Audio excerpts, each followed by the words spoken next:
बिस्मिल्लाहिर्रहमानिर्रहीम। अस्सलामु अलैकुम वरहमतुल्लाहि वबरकातुहू। अखलाक़ अंबिया सीरीज़ के साथ आपकी खिदमत में हाजिर है। आज का हमारा मौजू है पाकीज़गी और सफ़ाई। पाकीज़गी और सफ़ाई में बुनियादी जो फ़र्क है वो आप फ़र्क को समझें। शरीयत मुक़द्दसा ने बाद चीज़ों को पाक और बाद चीज़ों को नजिस करार दिया है, बाद चीज़ों को हलाल और बाद चीज़ों को हराम करार दिया है। तो जो चीज़ नजिसुल ऐन है, जो ज़ातन नजिस है, उन नजिस चीज़ों को हम जितनी मर्ज़ी पानी से धोएं वो चीज़ें कभी भी पाक नहीं हो सकती। इसी तरह से खिंजीर का जो गोश्त है वो भी नजिस है, मुर्दार नजिस है। और उसके बाद दूसरी जो सिफात है वो है सफाई।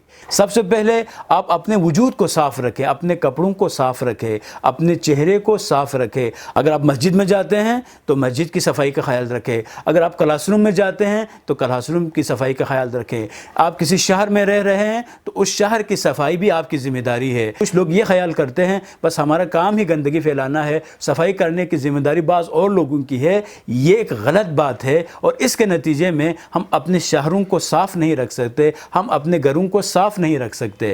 इमाम रज़ा अलैहिस्सलाम का फरमान है, पाकीज़गी और सफ़ाई अंबिया किराम अलैहिमुस्सलाम के अखलाक में से हैं।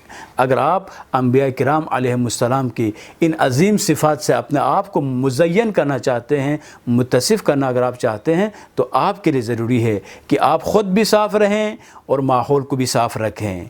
आप ख़ुद भी पाक रहें और इर्द गिर्द की चीज़ों को भी पाक रखें और हमेशा पाक खाते रहें, हलाल खाते रहें और साफ़ चीज़ें खाते रहें, ताकि आपकी ज़िंदगी भी बेहतर ज़िंदगी बने, आपका दिल नूरानी हो जाए और जिस मुआशरे में आप रहते हैं वो मुआशरा भी एक खूबसूरत मुआशरा बने और उस मुआशरे में रहने वाले अफराद पाक और साफ़ फ़िज़ा में ज़िंदगी गुजार सके।